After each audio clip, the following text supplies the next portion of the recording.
दोस्तों नमस्कार, स्वागत है। अब तक का बड़ा और महत्वपूर्ण आदेश इस वीडियो में बताएंगे, दिखाएंगे। लोक शिक्षण संचालनालय गौतम नगर भोपाल से मध्य प्रदेश के समस्त अतिथि शिक्षक भाई और बहनों को इस वीडियो में खुशखबरी है। आपको पहले स्पष्ट कर दें, इसलिए वीडियो को पूरा देख लीजिएगा। लोक शिक्षण संचालनालय गौतम नगर भोपाल से यह आदेश जारी किया गया है अपर संचालक के द्वारा यहाँ पर। और इस आदेश में जिन भी अतिथि शिक्षक भाई और बहनों की नियुक्ति संबंधित संस्था पर, स्कूलों पर नहीं हो रही है, उनकी नियुक्ति करने के उद्देश्य से यह आदेश जारी किया गया है। फिर भी अगर परेशानी है आपको तो इस आदेश को अच्छे से समझ लें और समझने के बाद संबंधित संकुल प्राचार्य या प्राचार्य को आप समझाएं कि उनकी नियुक्ति करने के उद्देश्य से ही यह आदेश जारी किया गया है। यहाँ पर किस प्रकार से क्या कुछ करना है सभी कुछ यहाँ पर बता देते हैं, जानकारी बताएंगे। आपसे निवेदन है कि वीडियो को पूरा देखिए और जिन भी अतिथि शिक्षक भाई और बहनों को परेशानी हो रही है उनकी मदद जरूर कीजिए। तो यहाँ पर लोक शिक्षण संचालनालय मध्य प्रदेश गौतम नगर भोपाल की तरफ से यह आदेश जारी किया गया है और पार्टिकुलर अतिथि शिक्षकों की नियुक्ति जहाँ पर नहीं हो पा रही है उस उद्देश्य से इस आदेश को जारी किया गया है। देखिए यहाँ पर 18/12/2020 को अभी हाल ही में यह आदेश जारी किया गया है और यहाँ पर देखिए समस्त संभागीय संयुक्त संचालक लोक शिक्षण, समस्त जिला शिक्षा अधिकारी, समस्त विकास खंड शिक्षा अधिकारी और समस्त संकुल प्राचार्य और प्राचार्य हाई और higher secondary school Madhya Pradesh के लिए यह आदेश लागू होगा।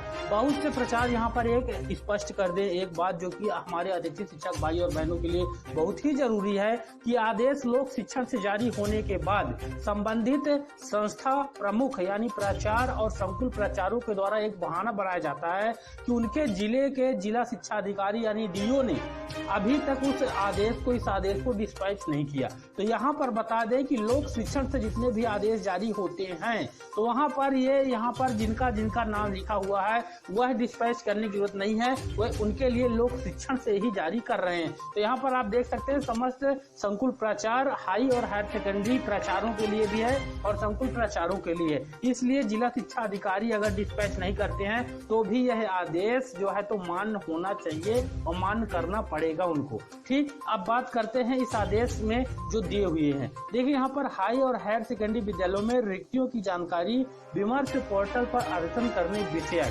यानी संचालनालय का जो पत्र क्रमांक है 9/11/2020 को उन्होंने आदेश जारी किया था अतिथि शिक्षकों और जो नियमित शिक्षक हैं उनके पदों को विमर्श पोर्टल पर डालने के लिए। अब हमारे अतिथि शिक्षक परेशान क्यों हैं इस बात को समझिएगा। देखिए उपरोक्त संदर्भित पत्र के बिंदु क्रमांक 5 में रिक्तियों की स्थिति विमर्श पोर्टल पर आवेदन करने की व्यवस्था प्रारंभ करने का उल्लेख किया गया था।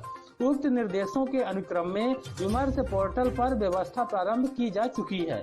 विद्यालय में अतिथि शिक्षक की आवश्यकता निम्नलिखित कारण से हो सकती है। बड़े ही ध्यान से समझिए, जिन अतिथि शिक्षक भाई और बहनों की नियुक्ति हो गई है वह भी इस वीडियो को समझ लें और जो कोई भी अगर आप शिक्षक हैं, नियमित शिक्षक हैं तो आप भी इस वीडियो को समझ लें। साथ ही जिनकी नियुक्ति नहीं हुई है वह तो समझेंगे ही। यहाँ पर देखिए निम्नलिखित 4 महत्वपूर्ण कारण बताए हुए हैं। पहला है कि अगर स्थानांतरण, सेवानिवृत्त इत्यादि के कारण पद खाली है।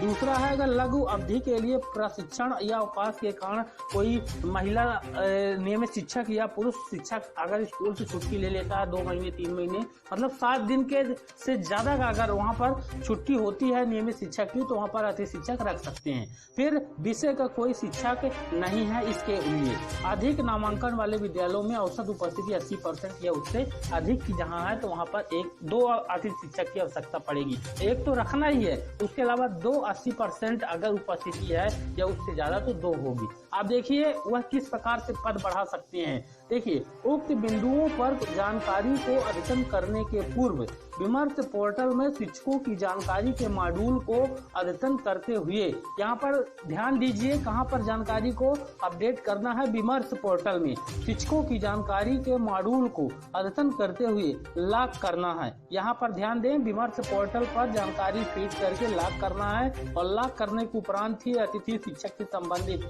मॉड्यूल क्रियाशील होगा, यह आप जान लें। यानी जब विमर्श पोर्टल पर संबंधित संकुल प्राचार्य या फिर प्राचार्य हाई और हायर सेकेंडरी की जो प्राचार्य है, संस्था प्रमुख है, उनके द्वारा स्वयं की लॉगिन आईडी से यहाँ पर करके विमर्श पोर्टल पर पद को लॉक करना है। ठीक, यहाँ पर देखिए कंडीशन इन्होंने दिया है, टेबल बना दिया है, यही टेबल बना के यहाँ पर करना है। देखिए पहला जो कारण था स्थानांतरण या फिर कोई रिटायर हो गया यानी सेवानिवृत्त इत्यादि के कारण अतिथि शिक्षक की आवश्यकता वहाँ पर पड़ेगी। सबके लिए यहाँ पर क्या क्या कॉलम बनाए हुए हैं। देखिए विषय यहाँ पर डालना है, UID नंबर जो होता है और शिक्षक का नाम लिखना है और शिक्षक की अनुपलब्धता का कारण यहाँ पर लिखना है, यानी ट्रांसफर, रिटायर या फिर मृत्यु हुई या डिप्यूटेशन और एडिशनल चार्ज अगर मिल गया दूसरा प्रभार या अदर कोई कारण है। स्थानांतरित विद्यालय का डायस कोड अगर ट्रांसफर हुआ है और कार्य मुक्त की तिथि यानी कब वहाँ से गए हैं। तो यह तो स्थानांतरण वाला टेबल है। दूसरा टेबल बनाया हुआ है लघु अवधि के लिए प्रशिक्षण अवकाश के कारण अतिथि शिक्षक की आवश्यकता होती है। तो यहाँ पर देखिए विषय है, UID विषय शिक्षक का नाम है और शिक्षक की अनुपलब्धता का यहाँ पर मतलब शिक्षक की आवश्यकता का कारण और प्रशिक्षण अवकाश पर जाने की तिथि और प्रशिक्षण अवकाश से वापस आने की तिथि क्या रहेगी, उस बीच अतिथि शिक्षा के लिए पद खोल सकते हैं। फिर ये यहाँ पर एक नया कंडीशन यहाँ पर दिया हुआ, देखिए यहाँ पर विद्यालय में किसी विषय का एक भी शिक्षक अगर नहीं है तो अतिथि शिक्षक की आवश्यकता है तो प्रविष्टि करना है। विषय और शिक्षक कब से उस विद्यालय पर नहीं है तब वहाँ पर अतिथि शिक्षक की नियुक्ति की जाएगी। वहाँ पर देखिए औसत उपस्थिति 80% या उससे अधिक होने पर निम्नलिखित प्रपत्र में जानकारी दर्ज करें। तो हमारे जो ज्यादातर अतिथि शिक्षक भाई और बहन हैं उनकी समस्या का समाधान इस वाली सारणी से होगा। वह कैसे होगा, अच्छे से वीडियो को समझिएगा और इसी तरह का प्रपत्र बना के अपने संकुल प्राचार्य या संस्था प्रमुख यहाँ पर वह विमर्श पोर्टल पर अपडेट कर देंगे। देखिए औसत उपस्थिति 80% है या उससे अधिक होने पर निम्नलिखित प्रपत्र में जानकारी दर्ज करना है। पार्टिकुलर यहाँ पर 9 से 12 से तक यानी कक्षा 9 से कक्षा 12 के छात्रों की संख्या यहाँ पर दर्ज करनी है। यानी कक्षा 9 में कितने छात्रों ने एडमिशन लिया, कक्षा 10 में कितने छात्रों ने एडमिशन लिया, कक्षा 11 में कितने छात्रों ने प्रवेश लिया और कक्षा 12 में कुल छात्रों का प्रवेश जितना भी एडमिशन हुआ स्कूल में उसकी संख्या यहाँ पर हो जाएगी। ठीक, फिर साप्ताहिक औसत उपस्थिति का विवरण यहाँ पर देना है, यानी यहाँ पर सप्ताह की अवधि दिनांक से दिनांक तक। यहाँ पर मान लीजिए हम 9 तारीख से लेते हैं 9 दिसंबर से, ठीक है, या फिर अभी ले लेते हैं मान लीजिए 19 दिसंबर से या 20 दिसंबर से ले लेते हैं। तो 20 दिसंबर से अगर लेंगे हम और इसको भेजना है हमको जल्द से जल्द तो हमारा नहीं हो पाएगा, इसलिए हमको और पहले से लेना पड़ेगा। तो यहाँ पर देखिए यहाँ पर सप्ताह की अवधि दिनांक से दिनांक तक यहाँ पर और औसत उपस्थिति। तो औसत उपस्थिति में यहाँ पर 80% डालना अनिवार्य होगा, तभी एक से ज्यादा अतिथि शिक्षक वहाँ पर नियुक्त हो सकते हैं। तो यहाँ पर दिनांक से दिनांक तक जो है तो अवधि यहाँ पर बता देना है, यानी तारीख बता देना है। यहाँ 80, 81, 82, 83 ऐसा करके यहाँ पर भरना पड़ेगा। और यहाँ पर औसत उपस्थिति के आधार पर सेक्शन की संख्या, यानी यहाँ पर कम से कम 4 सेक्शन होने चाहिए। कोरोना काल 6 फीट की दूरी का जो नियम है वह लागू होना चाहिए। अतिथि शिक्षक की नियुक्ति अगर 2 करनी है तो 6 फीट, अगर नहीं करते हैं तो 3 फीट या 2 फीट में एक कमरे में। कहने का मतलब 10 छात्र आएंगे, 10 या 12 छात्र ऐसे कुछ आ सकते हैं। एक कमरा अगर 10 बाई 15 का कमरा है आपके विद्यालय पर, कक्षा है, तो वहां पर 10 छात्रों की व्यवस्था होनी चाहिए। इस हिसाब से 4 सेक्शन आराम से बन जाएंगे यहाँ पर। अब हम समझते हैं इस चीज को। देखिए औसत उपस्थिति 80% या उससे अधिक होने के कारण विषय जिसमें अतिरिक्त अतिथि शिक्षक की आवश्यकता है। देखिए यहाँ पर क्रमांक डालना है, यहाँ पर विषय डालना है, यहाँ पर विषय के नियमित शिक्षकों की संख्या डालना है। ठीक, फिर यहाँ पर नामांकित अतिथि शिक्षक की संख्या, आमंत्रित अतिथि शिक्षक की संख्या, यानी अगर नियमित शिक्षक नहीं है तो अगर अधिक शिक्षक काम कर रहे हैं, मान लीजिए 2 अतिथि शिक्षक की आवश्यकता है, एक की नियुक्ति हो गई, यहाँ पर 1 डालिए और अतिरिक्त अतिथि शिक्षक की आवश्यकता यहाँ पर 1 और डालिए, यानी 2 अतिथि शिक्षकों की यहाँ पर आवश्यकता हो जाएगी। फिर यहाँ पर देखिए स्पष्टीकरण भी दिया गया है। उक्त तालिका के कॉलम नंबर 3 में विषय के अतिथि शिक्षकों के बारे में नियमित शिक्षकों की संख्या भरते समय ध्यान देना है। यस यानी हाई स्कूल में 3 उच्च श्रेणी शिक्षक, मध्य श्रेणी शिक्षक और सहायक शिक्षक और प्राथमिक शिक्षक जिनके पास विषय में UG उपाधि हो तो वह हाई स्कूल के लिए हो जाएंगे। UG यानी स्नातक। फिर हायर सेकेंडरी के लिए जो है तो उच्च श्रेणी के जो शिक्षक हैं और उसके साथ उच्च श्रेणी शिक्षक है, उच्च उत्तर माध्यमिक व्याख्याता जिनके पास विषय में पीजी हो, उनको भी जोड़ के संख्या दर्शाना है। अति शिक्षक की आवश्यकता है कि उनकी जानकारी 23/12/2020 तक दर्ज करें।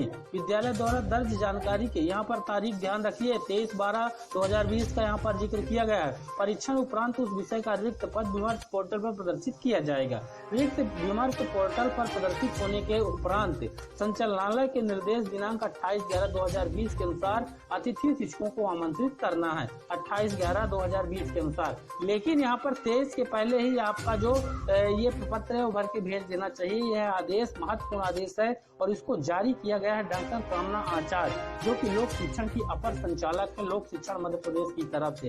बड़ा ही महत्वपूर्ण आदेश है और अतिथि शिक्षकों की नियुक्ति करने संबंधी आदेश जारी किया गया है, जहाँ पर जो पुराने अतिथि शिक्षक है और दो पद थे, एक पद दिखा रहा है और दूसरे पद पर नियुक्त नहीं हो रहे, उसके लिए वीडियो को लाइक करें, शेयर करें। अगर समझ में नहीं आता है कमेंट बॉक्स में कमेंट करें और जैसे ही समय मिलेगा आपको उसको उत्तर दिया जाएगा। चैनल को सब्सक्राइब जरूर करें। बने रहे चैनल के साथ। धन्यवाद।